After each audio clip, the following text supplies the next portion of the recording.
দর্শক সবাইকে স্বাগত বিডি ফিশিং ইউটিউব চ্যানেলের নতুন একটি পর্বে। আজকে আমরা এসেছি বাংলাদেশের বিখ্যাত বিল চলন বিলের বোয়ালমারি নামক স্থানে। এই যে দেখছেন বিলের এই অংশটিতে প্রচুর পরিমাণে পুঁটি মাছ।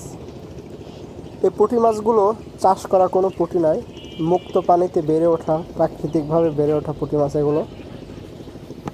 প্রচুর পুঁটি। এই পুঁটিগুলো ধরার বিশেষ একটা পদ্ধতি আছে, তো সেটাই আপনাদেরকে আজকে দেখাবো।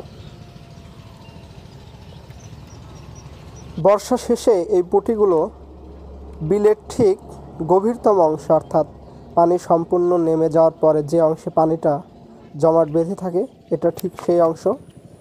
আর এই অংশেই অল্প একটু জায়গার ভেতরে প্রচুর পরিমাণে মাছ আটকা পড়ে যায়। এই যে দেখছেন কি পরিমাণে পুঁটি মাছ।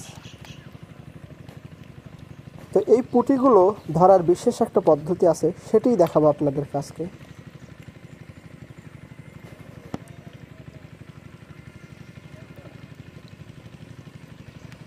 এই যে এখানে দেখতে পাচ্ছেন দূর থেকে নেট দিয়ে ঘিরে রাখা হয়েছে, জাল দিয়ে। আর এই অংশের ভিতরেই এত পুঁটি দেখলেন। এখানে পানি হবে সর্বোচ্চ পায়ের গোড়ালি পরিমাণ কিংবা তার চেয়ে একটু বেশি। এই এতটুকু পানির ভেতরেই শুধু মাছ আর মাছ। সামনের দিক থেকে স্রোত বেয়ে পানিগুলো এই নেটের ভিতরে পড়ছে, আর তার সঙ্গে সমস্ত পুঁটি মাছগুলো এই নেটের ভিতরে ঢুকে যাচ্ছে। এই যে দেখেন প্রতি মুহূর্তে এরকম করে দলে দলে শুধু পুঁটি আর পুঁটি। দেখতে থাকেন কত সুন্দরভাবে পুঁটিগুলো স্রোতের সঙ্গে নিচে বেয়ে নেটে পড়ছে।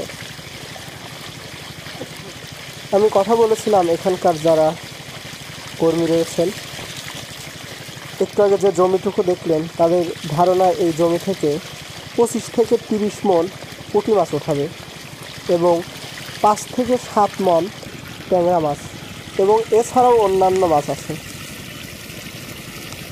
দিনের বেলায় শুধু পুঁটি এবং কাটিলা এ ধরনের মাছ গড়ে, তবে রাত্রিতে ট্যাংরা মাছ গড়ে। দেখেন দর্শক কী পরিমাণ পুঁটি এই স্রোতের সঙ্গে বেয়ে ভেসে নামছে।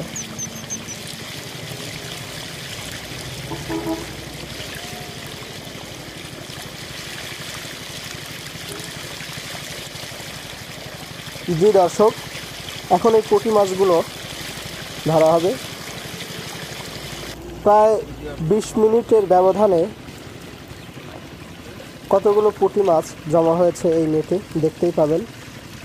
20 থেকে 30 মিনিট পর পরেই এভাবে মাছ ওঠানো হবে।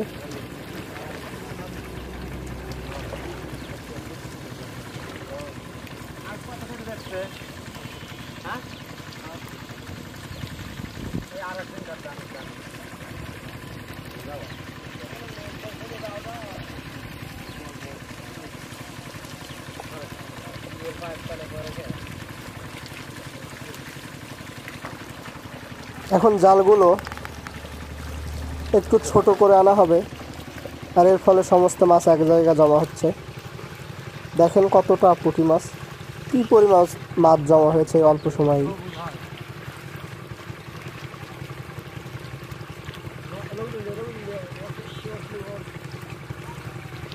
এগুলো আসলে দেশি পুঁটি। দেশি পুঁটি খুব একটা বড় হয় না, কিন্তু এখানকার পুঁটিগুলো অনেক বড়।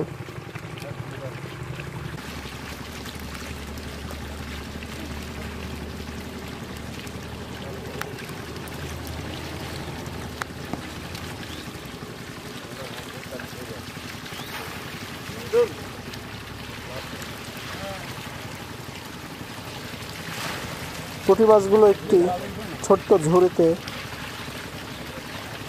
উঠিয়ে তারপরে বড় একটি ঝুড়িতে নামিয়ে রাখা হচ্ছে। মাছগুলো নড়াচড়া দেখতে আসলে অনেক সুন্দর লাগে, সাদা ঝকঝকে পুঁটি, তরতাজা। এরপরে এই পুঁটিগুলোকে একটি বিশেষ জায়গায় রাখা হবে, সেখানে পুঁটি মাছগুলো তাজা থাকবে।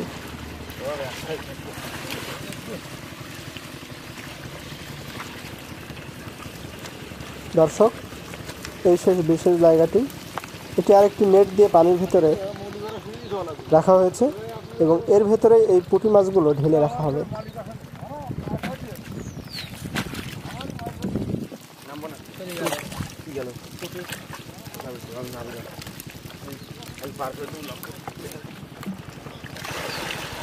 এই যে দেখেন,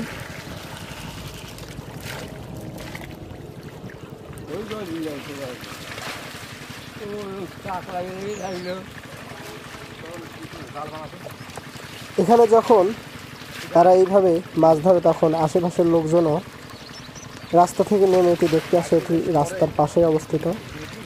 খুব ভালো লাগে আসলে এ ধরনের মাছ ধরা দেখতে। আশা করি আপনাদেরও আমার এই ভিডিওটি ভালো লাগবে।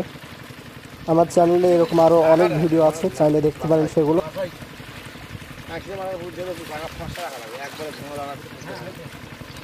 আর যদি বেশি ভালো লেগে থাকে অবশ্যই লাইক, শেয়ার এবং কমেন্ট করতে পারেন। আর দর্শক, আপনারা কে কোথা থেকে আমার এই ভিডিওটা দেখছেন একটু কমেন্ট বক্সে কমেন্ট করে জানাবেন, তাহলে আমার ভালো লাগবে, আমি খুশি হব।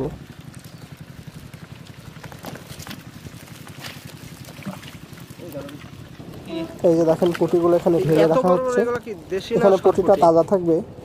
পরদিন ভোরে এটি মাছের আড়তে নিয়ে যাওয়া হবে।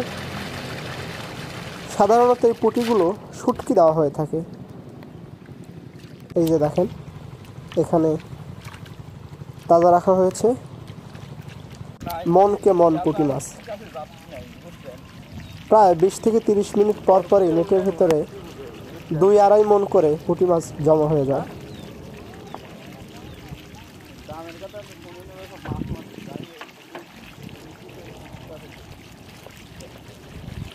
দর্শক, আমার ভিডিওটি যদি ভালো লেগে থাকে সবাই সাথেই থাকবেন। ধন্যবাদ সবাইকে। দেখা হবে অন্য কোনো দিন নতুন কোনো ভিডিও নিয়ে।